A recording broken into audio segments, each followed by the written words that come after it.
Solar Group apresenta. Um dia, isso foi um sonho.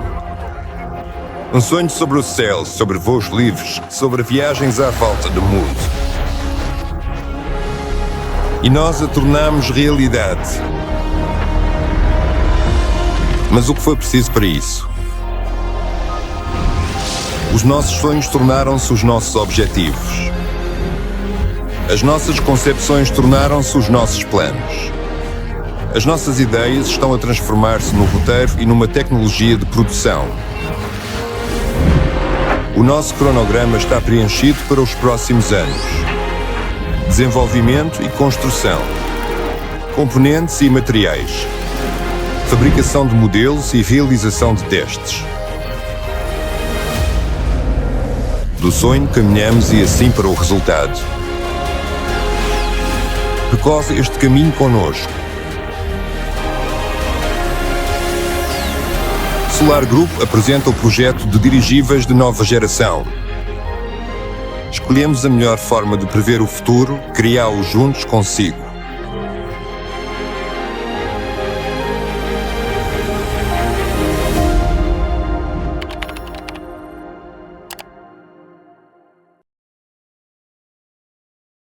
Amigos, olá a todos.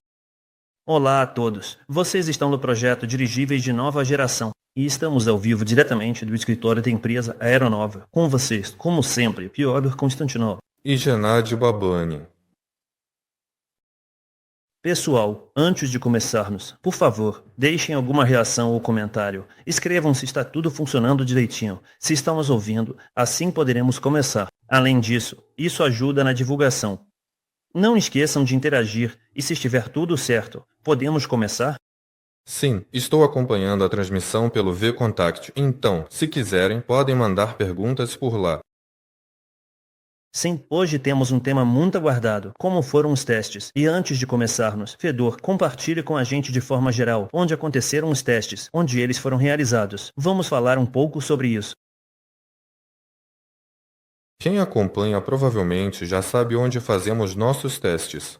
Na verdade, testes é mais a montagem do dirigível. Os primeiros testes de voo. Isso mesmo. Os primeiros testes de voo estão planejados para a próxima semana. Pelo vídeo vocês já devem ter percebido. Sim, estamos em Novinky. É um aeródromo perto de Serpukhov. É um aeródromo grande, bom, novo, moderno, particular, que no futuro pretende se tornar internacional. Tivemos sorte, sim, porque a empresa administradora do aeródromo nos convidou. Literalmente disse, por favor, vamos ficar muito felizes. Também demos sorte com o próprio espaço, porque o hangar foi cedido por amigos, conhecidos.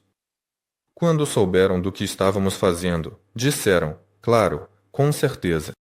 Enfim, nos instalamos em Novinky. Vocês viram, né, que montamos tudo lá. O último webinar foi de lá. Muitos viram os detalhes, as características técnicas. Já faz uma semana que passou voando. Montamos tudo em uma semana. Tivemos literalmente só alguns dias para levar tudo de lá. Sim, estamos sendo interrompidos pelos colegas mais experientes em reunião agora. A gente fala disso depois se for o caso. Estivemos no aeródromo, e estar no aeródromo é sensacional. Dá vontade de dizer, montar dirigíveis, fazer parte de algo assim. A real dimensão disso só vem depois, mas no geral é muito incrível. Ontem uma delegação nos visitou e perceberam que, no fim, ficar no escritório projetando é uma coisa, mas estar no campo, no aeródromo, onde os aviões voam, e trabalhar na montagem ali é bem diferente. Sim, ver com os próprios olhos como o projeto vai sendo realizado aos poucos. Isso vale muito. E mexer em tudo com as próprias mãos. Engraçado que, quando começamos o projeto, por exemplo, eu mesmo não tinha absolutamente nenhuma ligação com a aerostática. E muitos outros participantes do projeto também tinham suas próprias ilusões sobre dirigíveis. Cada um tinha suas ideias. É curioso observar, com o tempo, como essas ilusões se desfazem, enquanto a geração mais velha fica ali, sorrindo tranquilamente. Com compreensão. Sim, pois é. Vamos lá, vamos lá. E realmente, muitas revelações aconteceram ali mesmo no aeródromo, durante a montagem do dirigível, sobre como tudo deveria ser de verdade, quais são as particularidades de todo esse processo. Até mesmo o mais básico, o fato de que o dirigível, quando está cheio de gás, não tenta cair, ele tenta subir até o teto. Isso até parece óbvio, que ele flutua, mas até você realmente lidar com isso, não tem essa experiência viva. Mas agora chegou. Obrigado. Aliás, um fato interessante é que o hangar onde montamos o dirigível, pode-se dizer que, graças a nós tradicionalmente lhe demos, como se diz corretamente, fizeram dele um elink. Sim, porque qualquer elink pode ser chamado de hangar, mas nem todo hangar pode ser chamado de elink. Porque o elink só adquire esse status se nele for montado e construído um aparelho de navegação aérea ou um transporte marítimo, aquático. Sim, aquático. Sim. Vamos falar um pouco sobre o processo de montagem em si. Conseguimos montar rápido? Em quantos dias, mais ou menos? Olha, foi mais ou menos em uma semana. Em uma semana montamos ele completamente. Até pouco rápido. Dá para montar até em um dia só. A única coisa é que, primeiro, a gente não estava com pressa nenhuma. Foi praticamente uma ordem para não ter pressa. Fazer tudo de forma planejada, registrar absolutamente tudo, pensar cuidadosamente em cada detalhe, em cada procedimento, pesar, claro, cada porca, cada parafuso, atentamente. E isso era muito importante, ver o quanto o peso teórico iria bater com o peso real na prática. Foram 3 dias intensos de trabalho, então conseguimos montá-lo, mas esses dias acabaram se misturando na cabeça como se fosse uma semana. É isso mesmo, porque aconteceram muitas coisas e o tempo lá passa de um jeito diferente. Sim, mas apesar de tudo isso, quero dizer que ele realmente saiu do hangar e voou, o que foi um grande feito, mas ainda gostaria de contar mais algumas coisas interessantes e curiosidades sobre todo o processo de montagem que aconteceu até esse momento. Sim, vocês enfrentaram talvez algumas dificuldades, ou aconteceram coisas não planejadas no local. Teve algo assim? Na verdade, praticamente não houve. Foram só coisas pequenas. Nós nos preparamos bem, tivemos tempo para isso, porque ainda estávamos finalizando aquele sistema de controle. Fizemos uma montagem inicial aqui mesmo, no escritório, dessa gôndola. Isso ajudou muito. Todo o cabeamento também foi planejado aqui no escritório, como seria instalado, e a segunda loja ficava ali do lado, a 5 minutos. Por isso, sim, tudo deu certo. Foi bem tranquilo. Aqueles erros que apareceram durante a montagem é justamente o que estamos discutindo e corrigindo nesta semana, modificando alguma coisa, pequenos detalhes mecânicos. Na prática, por exemplo, aconteceu o seguinte: o Ruslan, desde o início, não queria fazer muitas peças que se encaixam na estrutura, porque dizia que faríamos isso na hora. Sobre isso, também ficava preocupado. Fazer na hora nunca se sabe quando vai acontecer. Eu dizia, faz pra mim, deixa pronto. Fico tranquilo que a peça existe e vai se encaixar no dirigível. Uma parte encaixou, mas outra não. Em um ponto o raio ficou um pouco diferente. No caso da empenagem traseira, por exemplo, vocês podem notar nos vídeos que já foram ou que ainda vão aparecer que a curva da própria carcaça é um pouco diferente da teórica, que tínhamos antes. A empenagem foi feita conforme o modelo teórico, e dá para perceber ali algumas pequenas depressões na carcaça, por exemplo. É isso que estamos discutindo aqui nesta semana. Estamos corrigindo e tudo mais. O Ruslan com certeza também tinha argumentos para adiar isso um pouco, para que isso não acontecesse. Sim, para ver todo o processo de forma clara. Sim, mas tudo tem seu lado positivo. Primeiro, montamos rápido, ficou pronto e está funcionando. Se tivéssemos feito tudo no local, ainda estaríamos mexendo nisso até agora, mas não tem problema. Sim, e com algumas questões. Uma loja de materiais de construção comum não teria conseguido nos ajudar. Mas ainda bem que não passamos por essa situação. E depois desses dias, finalmente tiramos ele do galpão. Foi um momento realmente histórico e inspirador para toda a equipe. Foi legal. Volodia, pode colocar as imagens? Agora vocês vão ver imagens únicas. Sim, fizemos filmagens com drone também. Agora vocês podem ver como tudo isso aconteceu. Então, esse é o primeiro momento em que tiramos do galpão. Controlado, claro, eu e o David segurando a corda. Não lembro direito como se chama isso na terminologia certa. Andávamos atrás dele pelo campo. As cordas não estavam esticadas, então o dirigível voava sozinho, mas era uma precaução contra vento. Por segurança. Se ele agisse errado, estávamos lá para garantir sua segurança. Para ser sincero, eu fiquei surpreso.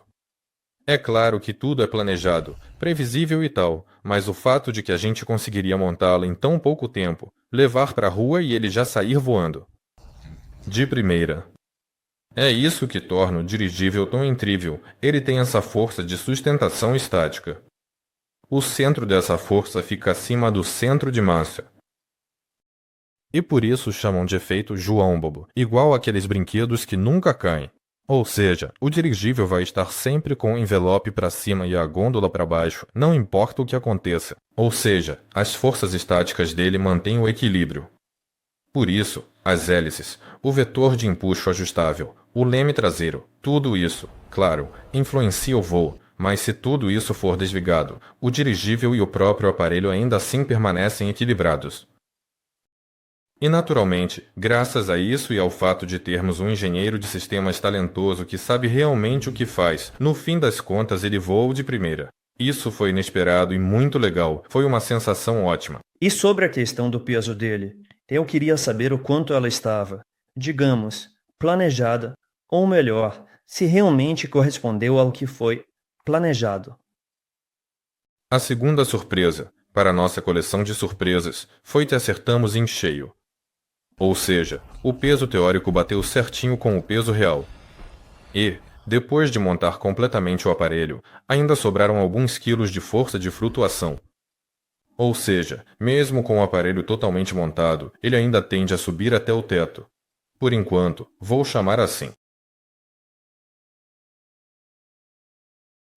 Eu lembro a gente pendurou um saco extra ali para que ele ficasse mais pesado. Olha só, esse saco extra é justamente a carga útil. Ela pode ser usada como lastro nesse esquema, ou como carga útil mesmo, mas sim, ela precisa estar lá, porque dirigíveis que ficam leves demais, no fim das contas, não voam direito. Mas isso não consta nas normas de segurança.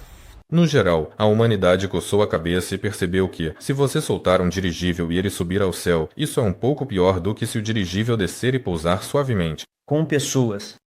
Além disso, as pessoas estão na Terra e tudo que interessa para elas geralmente também está na Terra. Por isso, os dirigíveis voam com peso extra e existe justamente uma margem para esse excesso de peso. A gente, então, colocava lá um saco de 10 kg. Pode colocar até 20 kg a mais.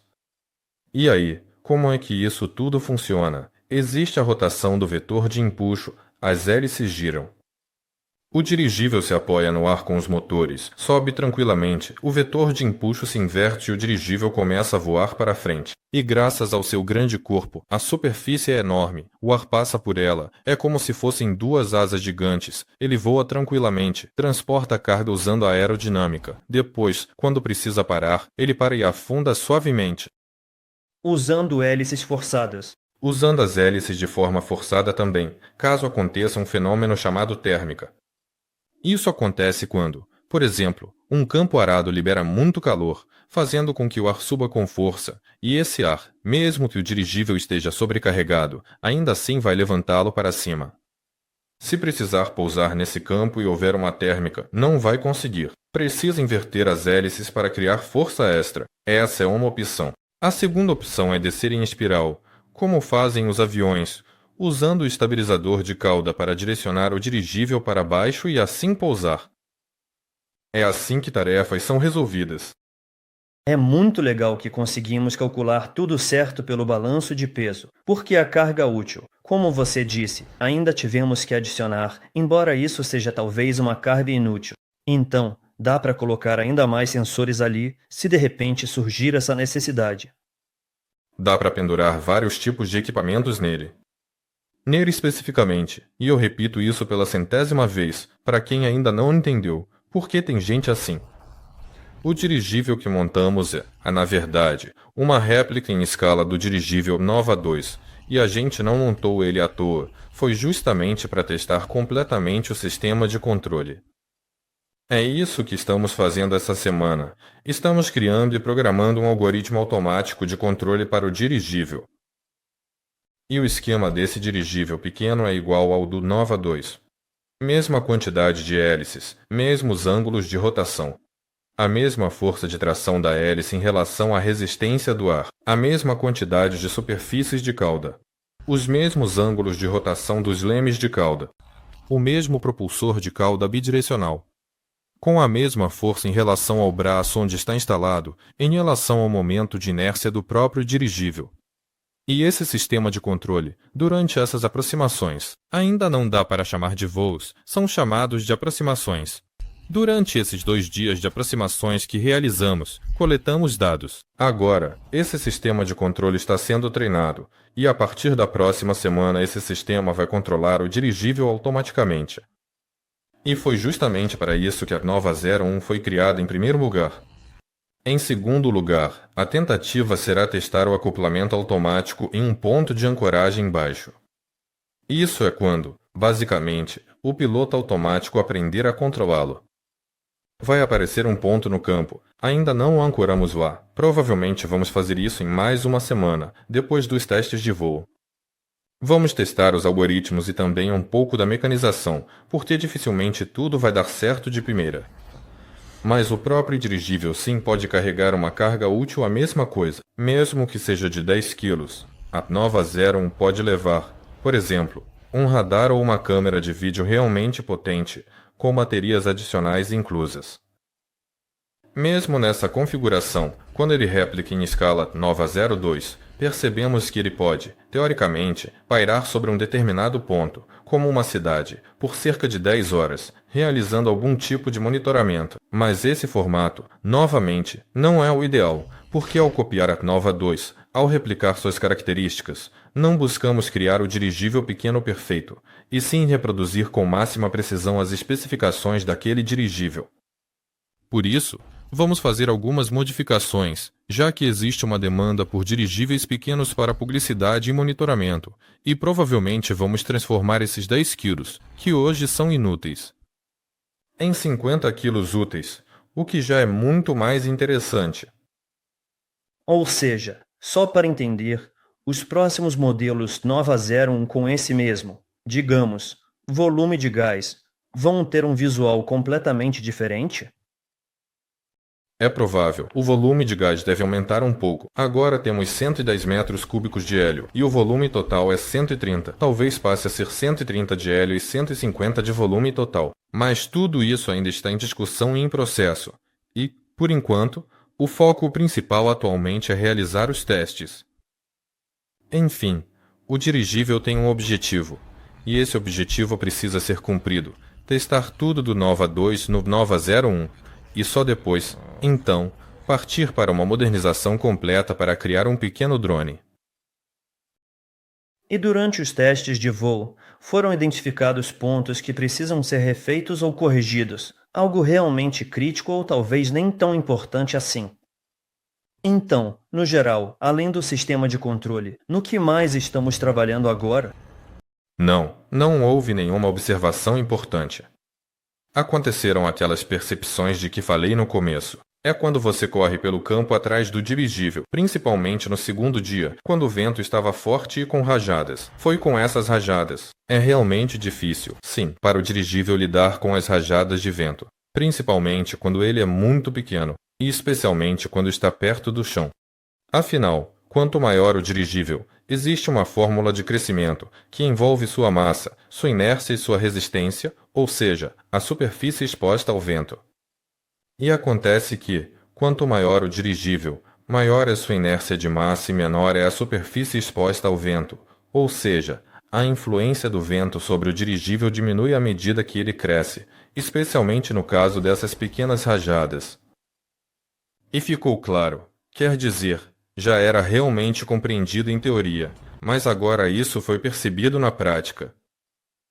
Por exemplo, realmente acontece assim, perto do hangar. Por exemplo, o vento está soprando lá em cima, os portões estão abertos, parece que está tudo calmo, e você está tirando o dirigível do hangar.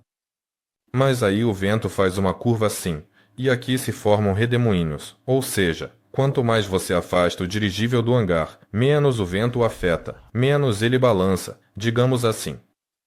Se houver uma floresta atrás do hangar, por exemplo, é preciso afastar ainda mais, ou seja, o ideal é uns 50 metros.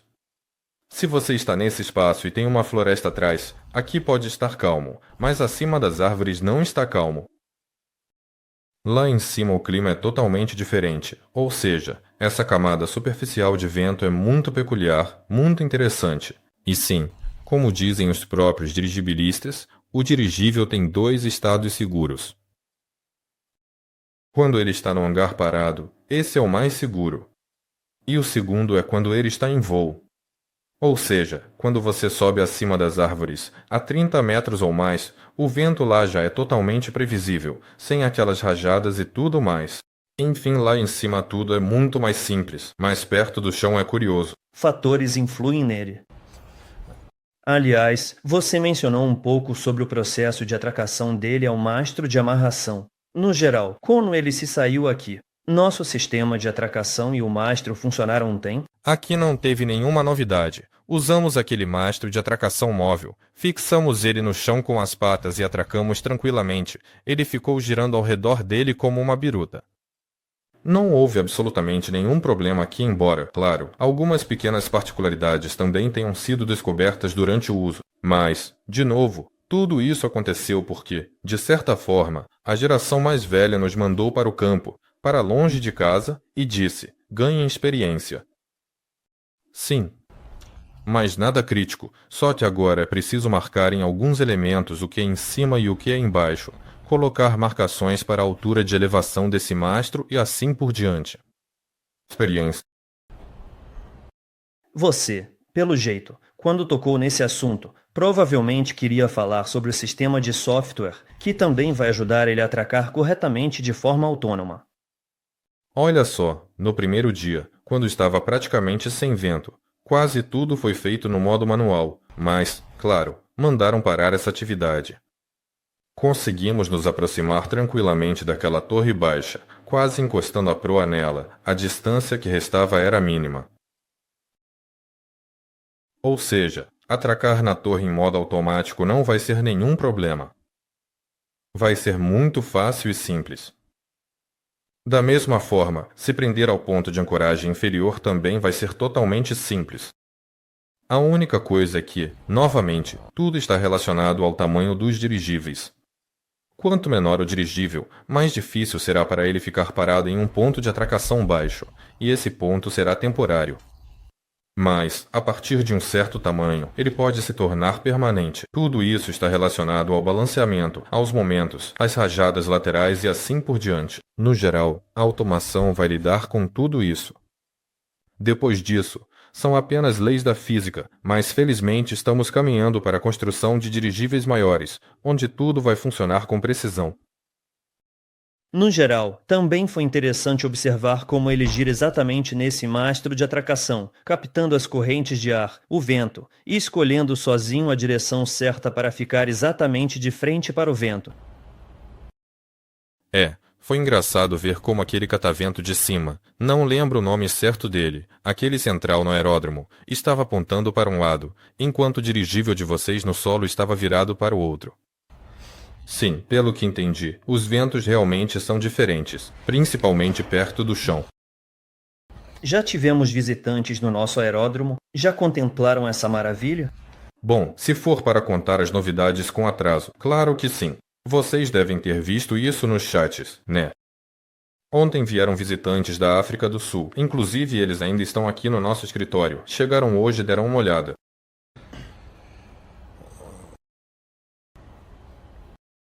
Foram? Foram.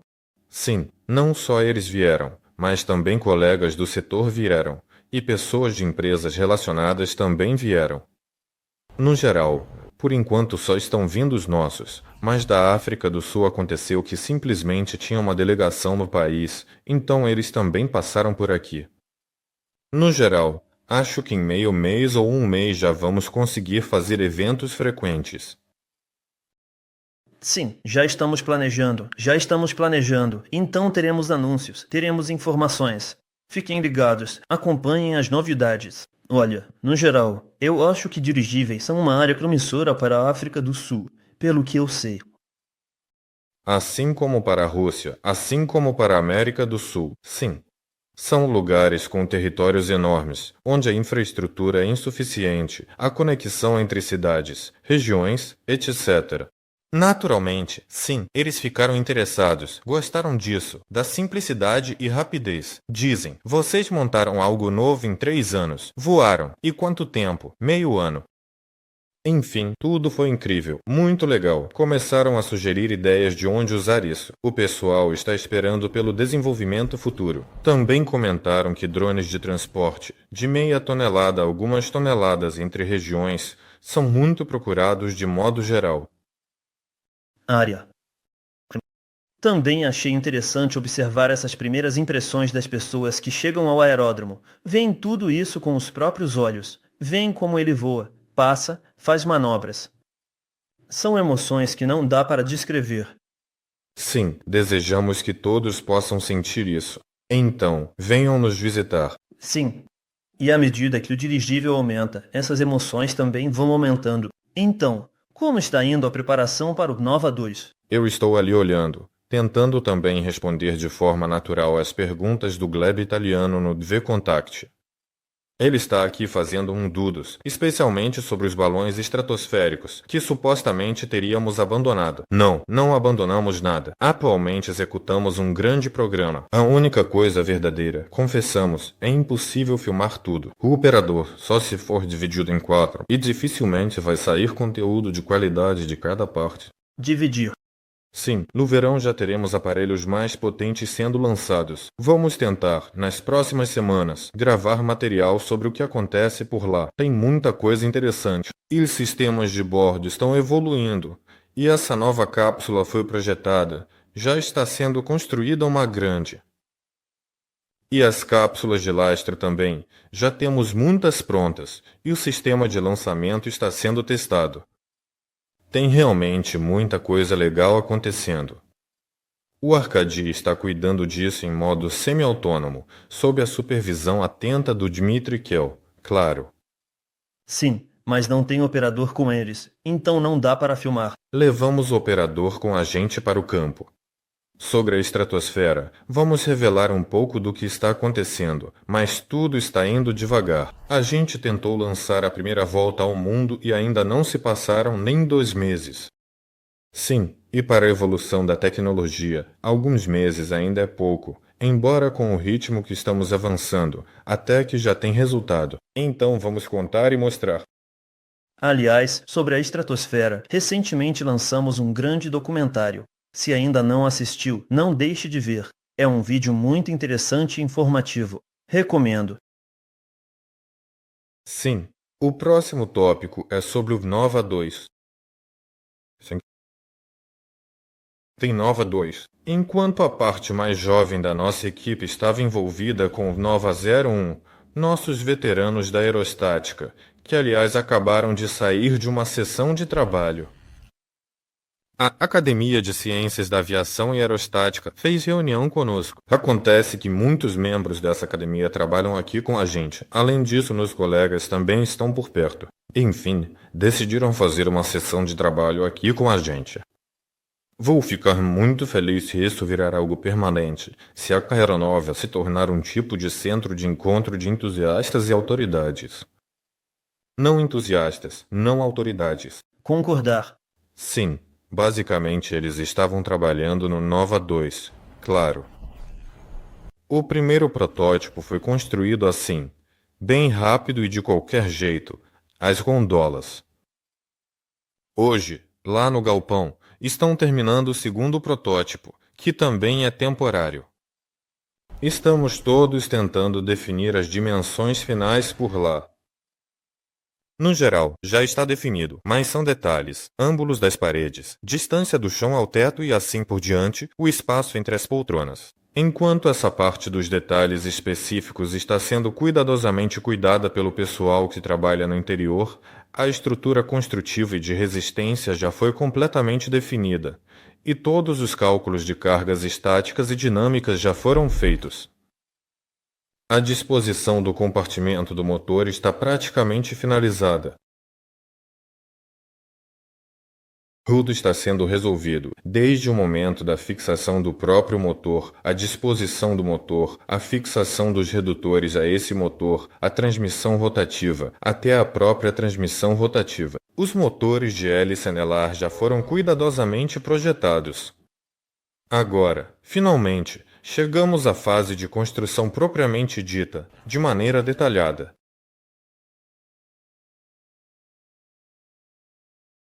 Além do protótipo, agora o Ruslan já começou a fabricar os redutores para a transmissão rotativa, o corpo, as engrenagens e assim por diante. Ele começou a usinar tudo isso, porque realmente ajustaram o torno-fresadora e a fresadora de 5 eixos. Tudo está funcionando como um relógio. Os cortadores foram ajustados e os engenheiros começaram a emitir a documentação de projeto. É possível preparar as peças. Então o trabalho com o metal está a todo vapor, e o desenvolvimento do mock-up da cabine e o avanço do projeto também estão em andamento. E como está o restante do dirigível? A carcaça está sendo desenvolvida. Atualmente, estamos no processo de cálculos, e é muito difícil calcular materiais flexíveis, especialmente na interface entre materiais flexíveis e rígidos, ainda mais quando há atrito, deformação e assim por diante. Em geral, toda a estrutura principal da carcaça já foi projetada. Agora, os pontos de fixação que já foram desenvolvidos estão sendo calculados em diferentes situações, como, por exemplo, em um pouso brusco, e assim por diante. Mas, no geral, sim, a maior parte do trabalho no desenvolvimento da carcaça já foi concluída. Como mencionei antes, o material para ela já foi comprado. Ele está a caminho, vindo para nós, o que é muito animador. Foi selecionado o equipamento para a soldagem dessa carcaça. O equipamento já foi adiantado. A mesa de corte, a máquina de solda por alta frequência com console, outra máquina. Não me lembro exatamente o nome correto do modelo, mas também é uma máquina de solda por alta frequência. Então, o equipamento vai chegar aqui no verão, e a soldagem da grande carcaça vai começar no verão. E também no verão vão chegar os motores, já pagos, para o Nova 2. Ainda neste verão, os motores serão instalados nos bancos de teste e lá tudo será equipado com o sistema de combustível, o sistema de controle do motor, essa transmissão rotativa. Não sei se o Ruslan vai conseguir fabricar os motores de hélice basculante até o final do verão. No outono certamente tudo isso já estará montado no banco de testes, funcionando e sendo ajustado.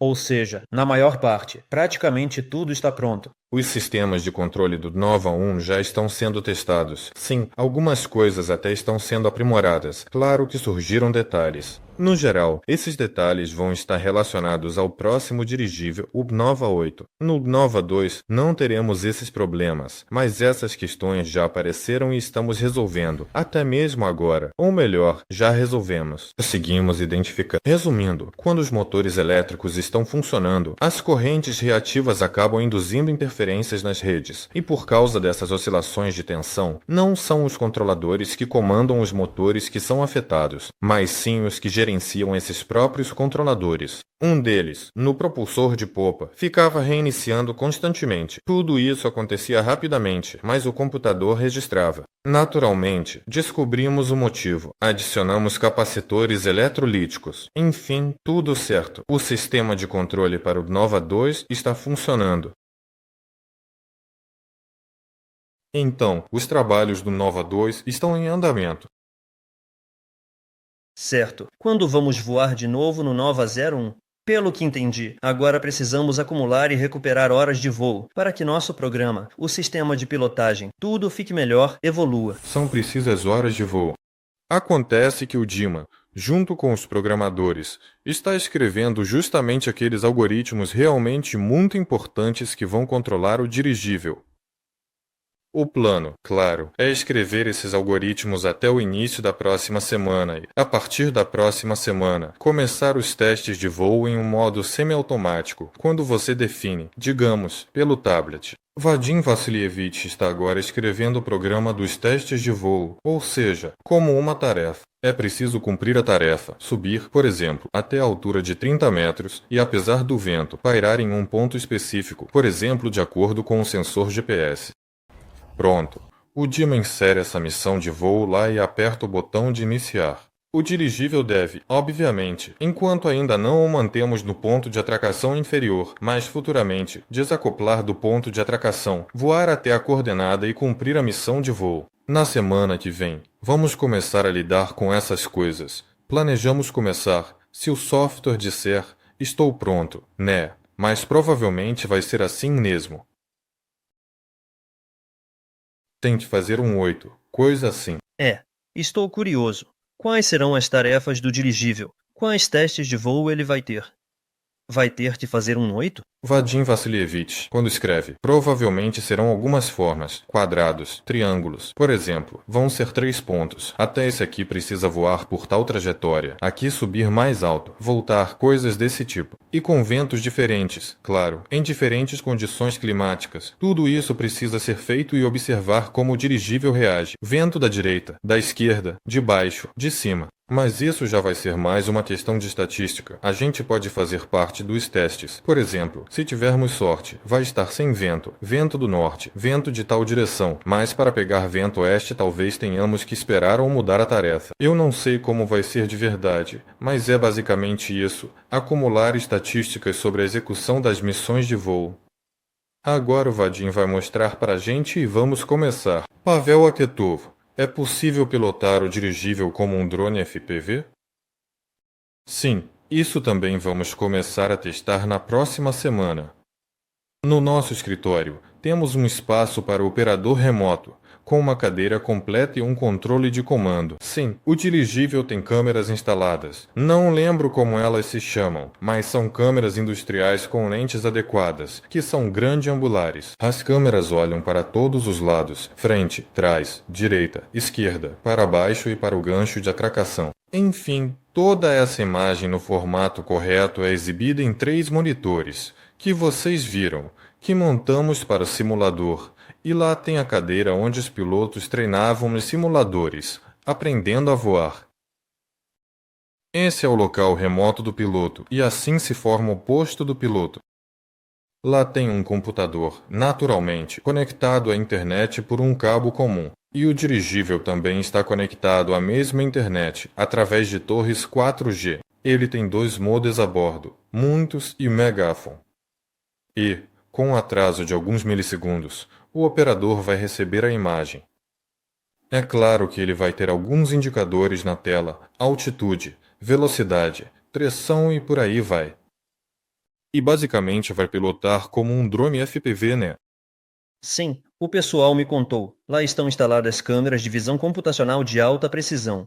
Com essas mesmas câmeras, o próprio algoritmo, no futuro, vai aprender a coletar dados, controlar o dirigível e enxergar o que está acontecendo ao redor dele durante a execução da missão de voo. Por exemplo, se tiver uma árvore no caminho ou algum objeto no ar, ou qualquer outra coisa, ele vai conseguir desviar, contornar e interagir com isso, caso seja um ponto de atracação, ou alguma outra coisa, ou uma carga que precise ser coletada. Com essas câmeras, o computador mede o vento nas copas das árvores ao pousar. Sério mesmo? Claro, estamos no século XXI. Os algoritmos fazem de tudo. Que legal. Vocês pretendem levar o dirigível até o ponto máximo dele ou fazer algum voo em grande altitude? Atualmente, ele está abastecido com hélio de forma que o volume restante do envelope, que será preenchido pelo hélio à medida que ele se expandir durante a subida, vai permitir que a gente leve o dirigível até 1 km de altura. Quando a gente terminar todas as missões de voo do Zubkevich, talvez uma dessas missões seja justamente subir até 1 quilômetro, vamos ver. Por que não? Subir, claro, é possível e até necessário. Por que a gente fica curioso para saber até onde ele pode chegar? Bom, teoricamente ele vai subir até 1 quilômetro sem problemas, mas é preciso levá-lo até essa altura. Seria interessante ver a vista de lá, debaixo do dirigível. Aliás, não vai ter nenhum problema para fazer todos esses testes de voo com as novidades? Não, todos os procedimentos com a administração do aeródromo já foram acertados, então não vai ter problema, desde que a gente siga os procedimentos. Sim, protocolo. Então, temos mais alguma novidade? Novidade? Ah, sei lá, tem muita coisa acontecendo. Vamos registrar o Nova 01 na Rosaviatsia? Nossos advogados ligaram para a Rosaviatsia e lá informaram que o conceito de dirigível não tripulado não existe na Rosaviatsia, assim como não há necessidade de registrá-lo. Como você chama o navio, é assim que ele navega.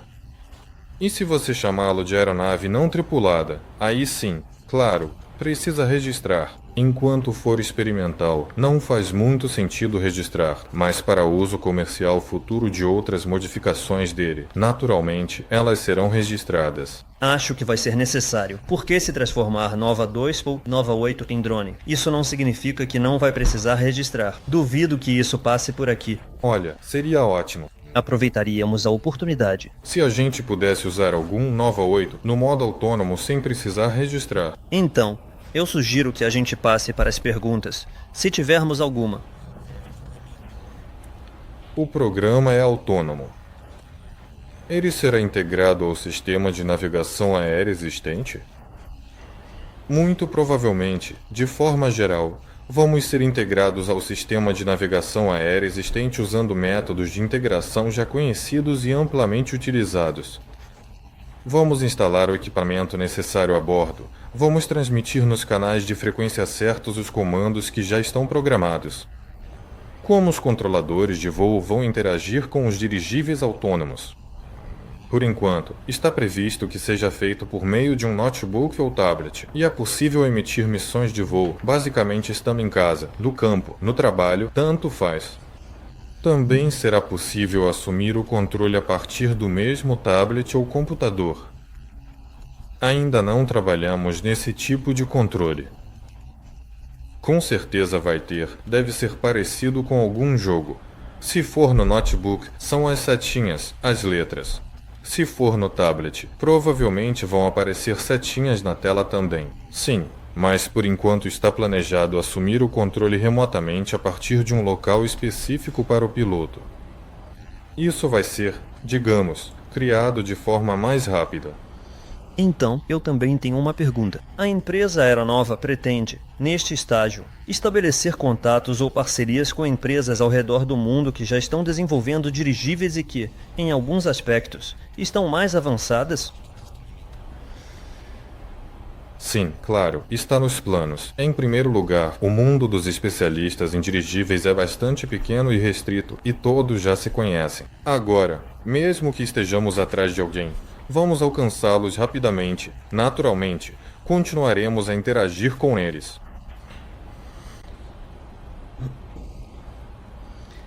Tem mais uma pergunta. Os operadores de VANTS do tipo avião, que estão acostumados a outra interface, conseguirão pilotar o Nova 01 imediatamente ou será necessário um retreinamento?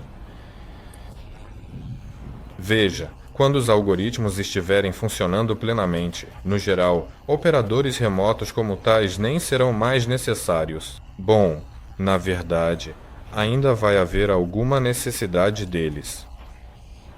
Naturalmente, não será difícil operar esses drones. Eles só vão precisar passar por um breve período de adaptação. Porque o posto de piloto que estamos criando agora se parece mais com o de um piloto de helicóptero. Lá, os controles são praticamente os mesmos. Então, digamos, é mais fácil ser piloto de helicóptero do que de avião. Mas, pela experiência, por exemplo, o Dima Orlov pilotou um dirigível pela primeira vez e já no primeiro dia, voou tranquilamente. A única coisa é que, intuitivamente, ele fazia as ações que precisava, mas ainda assim é necessário conhecer, fazer um curso. O dirigível não enfrenta o vento. Se estivéssemos em algum tipo de drone sem envelope, por exemplo, um quadricóptero de avião ou de helicóptero, se o vento nos girasse um pouco, nós usaríamos as hélices para resistir ao vento.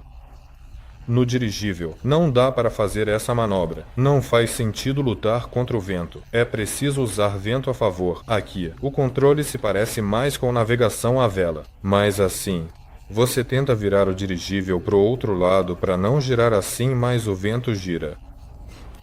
Você começa a lutar contra o vento, mas aqui é diferente. Essa teoria vai precisar aprender. No geral, o controle é tão simples que em 5 minutos dá para se adaptar. A propósito, Dmitri já tinha alguma experiência anterior de pilotagem? Não, o Dmitri voava com drones, do tipo quadricóptero. Ele mesmo criava e também desenvolvia o software para o voo automático deles. E hoje em dia não vejo sentido em ter um operador porque tudo vai ser controlado por computadores. Eu concordo com ele, mas para alguém ainda precisa de um piloto. Se estamos transportando pessoas, então os controles ainda são criados para isso. Certo, todo transporte marítimo é segurado, mas é necessário seguro para transporte de carga em dirigível? Com qual empresa vocês planejam trabalhar? Bom, com certeza é necessário. Como poderia ser diferente? Questões. Bom, como em qualquer empresa de carga aérea, existem certas regras. Existe um grupo clássico de seguradoras que atuam na aviação. Sempre trabalhamos com as melhores, como sempre. Escolheremos disponíveis. Certo, e a aeronova conseguiria adaptar ao dirigível não tripulado outro sistema de controle, com uma interface diferente, caso o cliente solicite. Se o cliente fornecer um sistema viável e um escopo técnico claro, conseguimos. Já montamos o dirigível. O que mais não seríamos capazes de fazer? Hoje mesmo, quando eu estava mostrando o escritório para nossos convidados da África do Sul, levei eles até o laboratório, onde o Dennis estava sentado soldando microchips ele mesmo. Ele estava lá, basicamente criando placas de circuito impresso. Eles perguntaram, e vocês fazem microchips aqui? Eu disse, e sim, o sistema de controle foi desenvolvido do zero, por isso precisamos de muitos circuitos feitos por nós. A gente conhece cada parafuso, cada peça, sabe como tudo funciona, então acho que não vai ter problema nenhum em adaptar algo de fora. Sim, no último webinar a gente abordou o tema da detecção de vazamentos de hélio na carcaça. E aí surgiu a seguinte pergunta: de qual método ou métodos vocês decidiram usar e por quê? No Telegram sugeriram várias soluções, como câmera termográfica, efeito Joule-Thomson, método Cellieren e emissão acústica. Já escolhemos um? Então, sobre a emissão acústica, muita gente, realmente, considera ela um método eficaz. Sobre a câmera termográfica, eu não entendi exatamente como isso poderia ser feito. Ainda não perguntei para o pessoal se eles entenderam. Porque no dirigível é bom, é claro, ali o jato de ar sai com força. Ocorre uma queda de temperatura local. Seriam necessárias algumas matrizes para um volume desse tamanho, para conseguir enxergar tudo isso. Gostei da ideia da moldura, de que ao entrar e sair o dirigível do hangar, acaba se formando uma espécie de moldura, onde já podem ser usados detectores de vazamento por ultrassom, e também as próprias câmeras termográficas, ou talvez ambos, e quem sabe até algum terceiro tipo de equipamento. A solução, que parece simples, é que o dirigível passa por uma moldura de escaneamento ao entrar no hangar. E não depois, quando ele já entrou no hangar, soltar uma rede com sensores sobre ele ou usar drones para voar ao redor e inspecioná-lo, não. É uma moldura, sim, com um conjunto de métodos. Essa questão, no geral, não é para este ano e nem para o próximo. Então, com certeza vamos encontrar aquela solução simples, genial e eficaz. Por enquanto, nosso dirigível não é tão grande e conseguimos lidar com força humana e sensores manuais. Sim. O Artyom, por exemplo, pegou 2 aparelhos que detectam hélio no ar e registram cuidadosamente sua concentração no ambiente. Ele juntou os dois em uma estrutura, colocou 2 narinas em tubos e saiu cheirando o dirigível, todos os encaixes. Fez isso em poucas horas, ou seja, com um dirigível pequeno. Em algumas horas já tínhamos certeza de que as emendas não vazavam. Os reforços na parte dianteira e traseira, onde alguns raios entram nos bolsos e flanges giram, também não estavam vazando. Encontramos um único vazamento. Foi exatamente através do dispositivo de interrupção de voo que tudo aconteceu, de fato. Lá tem uma membrana, na qual um fio de tungstênio está soldado. Basicamente, esse fio sai da membrana e entra no corpo do dispositivo, onde a eletrônica, por sinal de rádio, aciona a queima da membrana. E foi exatamente onde o fio de tungstênio entra no corpo do dispositivo. Dali saía um pequeno vazamento, mas não era nada grave. Quando convertido para litros, representava só uma fração de porcentagem do total de vazamentos de toda a carcaça. Multa. Medimos, aliás, o total de vazamentos de todas as carcaças, e eles foram. Enfim, cada material tem, durante os testes, uma quantidade de litros que vaza por metro quadrado. Então, no total, se não me engano, eram cerca de 150 metros quadrados, mais ou menos. Lá, com 2 litros por metro quadrado, deveriam vazar 315 litros de todo o dirigível por dia. Isso dá 0,3 metros cúbicos. Assim, no cilindro e tudo mais. Ou seja, isso nem é perceptível. Bom, ele perde 300 gramas por dia. Isso é meio que uma perda prevista. Mas olha, essas eram as características do próprio material, sem levar em conta as soldas e todas as outras válvulas de enchimento e assim por diante, e assim por diante. E aí a gente tem uma perda de mais ou menos meio metro cúbico, 0,5, 0,6 por dia, se não me engano. Levando em conta esse dispositivo de alívio de pressão, todas as soldas e tudo mais. Ou seja, de fato, no geral, não há vazamentos no dirigível. Todas as perdas de hélio estão de acordo com os cálculos preliminares. A única coisa que eu lembro é que fizemos esse dirigível com o material que tínhamos disponível no país, e ele está longe de ser o ideal. E com o material que está chegando agora, também será feito um dirigível pequeno, e com ele não vai haver esse vazamento tão intenso, praticamente nenhum. Então, no geral, o método de busca de vazamentos que temos agora é suficiente para entender tudo em algumas horas. Além disso, de modo geral, dá para perceber pela força de tração porque o dirigível, mesmo estando no unveiling, tenta decolar, e você pode ver pelo dinamômetro com que força ele está tentando fazer isso. Se essa força diminui de um dia ao outro, você tem esse tipo de vazamento. Pergunta: e isso é só perda de tempo e dinheiro? Era melhor ter construído Nova 2? Já estamos construindo o Nova 2. É preciso produzir as carcaças, que montaremos no verão, depois o sistema de controle. Já respondi essa pergunta. Sim, porque o preço do erro no Enova 2 será muito mais catastrófico do que o que podemos ter agora no dirigível Enova 01. E foi justamente por isso que esse dirigível foi feito, exatamente para evitar essas situações imprevistas já em um modelo maior. Certo? Próxima pergunta. Vocês vão fabricar cópias reduzidas do Enova 8, Nova 35? Acho que não. Não há essa necessidade. Precisávamos. Eu diria que é até impossível fabricar. Por exemplo, uma cópia do Enova 8 ou do Enova 35, porque ali a energia já está distribuída a bordo, já tem gerador, já chega a dezenas de hélices de propulsão distribuídas pelo casco do dirigível. Repetir a potência energética deles, o empuxo, a resistência aerodinâmica proporcional, já se torna impossível. Impossível.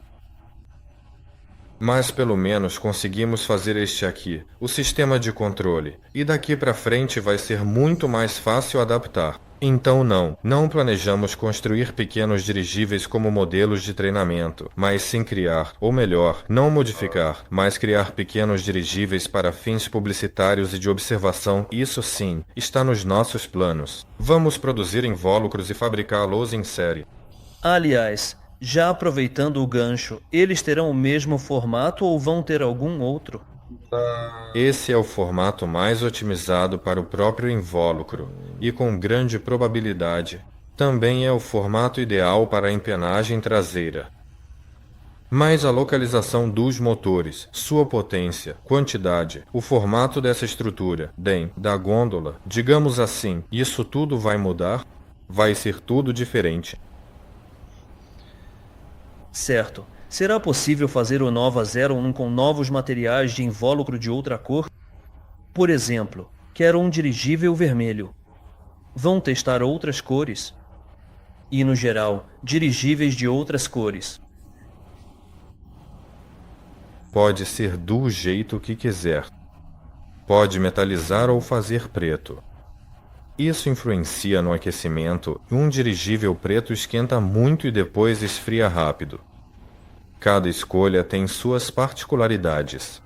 Mas, claro, a pedido do cliente, dá para fazer do jeito que quiser.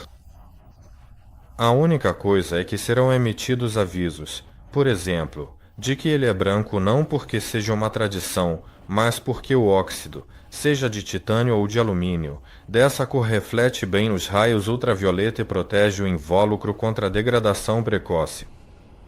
Ela também pode ser metalizada para refletir esses raios solares, mas aí surgem problemas na soldagem do invólucro. Não se pode soldar o invólucro direto. Coloque ao lado, ponha a fita atrás, pois a camada metalizada não pode ser soldada. Isso aumenta o peso dela? Não aumenta peso nem afeta a resistência. Só complica a fabricação do invólucro, mas é possível fazer. Uma pergunta. Se vamos ou não, Deus sabe. Aqui na Rússia estão planejando começar a produção de invólucros com revestimento de ouro. Essa intenção não desapareceu. Desde aqueles primeiros acordos, eu adoraria ver dirigíveis dourados sobre Moscou. Parece, claro, muito promissor. Ainda não voamos ao longo do rio nem sobre o lago. Essa era outra pergunta aqui. Então, por enquanto, ainda não. Já testaram atracamento com rajadas fortes de vento. Como isso será feito? Vão esperar ventos fortes ou existe simulação disponível? Atracação realizada em um mastro alto, utilizando o modo automático do sistema, mesmo enfrentando condições desafiadoras devido à presença de boas e intensas rajadas de vento. Acho que este ano vamos resolver essa tarefa sem a participação da equipe. No geral, não tem nada de complicado. E a automação hoje em dia, não sei se você viu, mas os robôs já estão andando por aí. Pela floresta, por cima de pedras, por cima de troncos. Sim, eu realmente acho que o sistema automático vai, sem grandes dificuldades, facilmente substituir aquela equipe especializada que antes conseguia atracar enormes dirigíveis no topo de prédios altos, mesmo com vento forte e tudo mais. Vamos, com certeza, dar conta disso. E também perguntam se faz sentido usar um aparelho sensível ao vento, chuva, neve e frio aqui na Rússia? Com um certo tamanho, toda essa sensibilidade acaba se tornando. Diminui. Exato. Por exemplo, ao levar um aparelho pequeno ao campo, é como ir ao mar em um caiaque pequeno de uma pessoa só, qualquer onda, especialmente perto da costa. É um perigo. Perto da costa é a mesma coisa que o ar perto do solo balançando. É mortal. Pode virar seu caiaque pronto. E a situação é diferente quando você está em um navio de cruzeiro ou em um cargueiro. Praticamente nenhuma tempestade é um grande problema para você. Claro, se for uma situação realmente crítica, é um problema. Todos evitam até com esses aparelhos grandes. Conforme o tamanho aumenta, as condições climáticas influenciam menos. Neve, chuva, frio intenso. Tanto faz. É só projetar o aparelho sabendo o que o espera. E pronto. Certo. E há planos de testar o sistema de emergência de liberação, não de ar, mas provavelmente de gel, em condições de interferência elevada, bloqueadores de sinal, pelo menos em um balão estratosférico, lançar e testar a comunicação? Isso é sobre o dispositivo, aparentemente, de encerramento de voo. Sim, esse teste vai sair caro. Sim, Hélio. Testamos isso aqui na cidade, em Moscou. Todo mundo sabe. Aqui tudo faz barulho, tem interferência e por aí vai. O nosso aparelho ficava no laboratório. A pessoa saía alguns quarteirões, apertava o botão. E mesmo com todas essas paredes, janelas, interferência de Wi-Fi, tudo funcionou normalmente. Será que a gente só precisa queimar isso por diversão, para o dirigível descer e perder o gás? Bom, pode, claro, se for necessário despressurizá-lo. Vamos fazer. Então, se o dirigível for não tripulado, por que não abastecê-lo com hidrogênio? Boa pergunta. Por que não? Concordo, mas talvez não de imediato. Primeiro, é melhor usar o hélio, que é mais seguro. No futuro, talvez, por que não? Quando entendermos melhor como lidar com ele de forma segura para toda a equipe, porque antes de enviá-lo para o voo, é preciso montá-lo, inflá-lo, posicioná-lo, ficar no hangar ao lado desse hidrogênio. Pois é, e também não dá vontade de cruzar os dedos. Bom, essa pergunta já foi respondida. Quando o prazo de validade do dirigível acabar, será possível reutilizar o hélio, afinal são volumes enormes dele.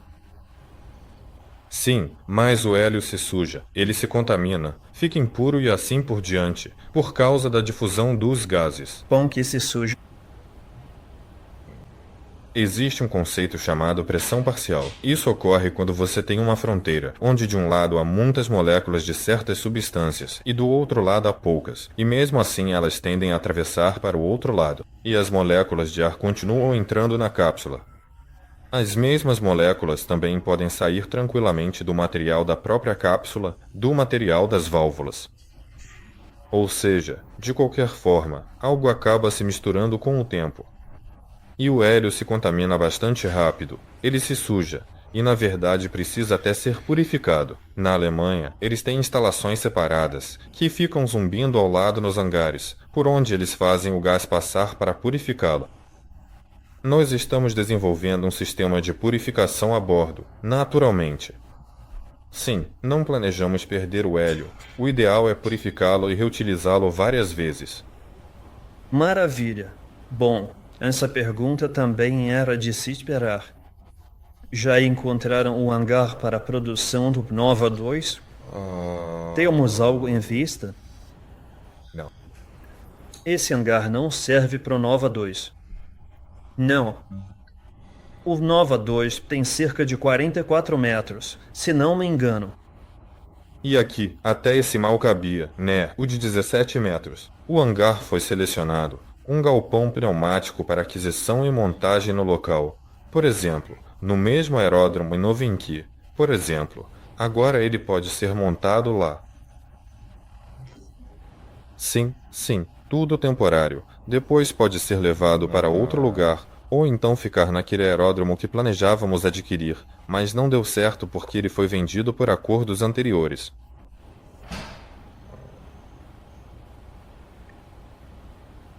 Em Novinky essa possibilidade existe porque, pelo que sei, lá o terreno está disponível para aluguel ou compra. Sim, e no geral nossos conhecidos têm esse terreno, e uma construção temporária. Por que não? Dá para instalar. E quanto a hangares maiores, ou seja, já existentes, nós planejávamos que o Nova 2 caberia em um hangar padrão, onde entram aqueles Boeing 700, por exemplo. Não, ainda não chegamos a nenhum acordo com ninguém. Em primeiro lugar, porque isso não vai acontecer tão cedo, então não faz sentido preocupar as pessoas antes da hora. E, de qualquer forma, provavelmente contamos com a instalação de uma estrutura pneumática. Por que o hangar teria que ser ocupado? E por muito tempo. Isso acaba sendo um custo extra que não leva a lugar nenhum. E adquirir nosso próprio, ainda que temporário, parece mais racional. Sim, é mais agradável também. Qual dirigível vocês conseguiriam pousar na água? Há algum plano para isso? Bem, na verdade, qualquer dirigível pode pousar na água. Se você o preparar antes. Sim. Perguntam se ele vai conseguir decolar depois? Vai sim. O Nova 2 pode pousar na água, mas não faz muito sentido. Já o Nova 8 pode ser feito tranquilamente para pousar na água, e todos os próximos dirigíveis também precisam pousar na água. Bom, acho que as perguntas acabaram. Espero ter lido todas que vocês mandaram. Se deixei alguma de fora, peço desculpas. Então, acho que falamos sobre tudo o que tínhamos. Acho que podemos começar a encerrar, se não houver mais perguntas. Vou conferir mais uma vez agora, só para garantir que não deixamos nada passar. Sim, é isso mesmo. Não há mais perguntas no momento. Então gostaríamos de agradecer sinceramente a todos vocês por terem participado do nosso webinar hoje. A presença e o interesse de cada um são muito importantes para nós. Espero que tenha sido interessante e informativo para vocês. Participem dos próximos episódios e continuem nos acompanhando. Sim, vamos tentar reduzir aquele atraso entre as ações reais e a publicação das notícias no Telegram, pelo menos, se não for possível nas outras redes sociais. Na próxima semana, vamos para o aeródromo. Provavelmente vai ter muita coisa interessante, então fiquem de olho. Isso, até breve. Tchau, pessoal. Solar Group apresenta. Um dia, isso foi um sonho. Um sonho sobre o céu, sobre voos livres, sobre viagens à volta do mundo. E nós a tornamos realidade. Mas o que foi preciso para isso? Os nossos sonhos tornaram-se os nossos objetivos. As nossas concepções tornaram-se os nossos planos. As nossas ideias estão a transformar-se no roteiro e numa tecnologia de produção. O nosso cronograma está preenchido para os próximos anos. Desenvolvimento e construção. Componentes e materiais. Fabricação de modelos e realização de testes. Do sonho caminhamos e assim para o resultado. Percorre este caminho connosco. Solar Group apresenta o projeto de dirigíveis de nova geração. Escolhemos a melhor forma de prever o futuro, criá-lo juntos consigo.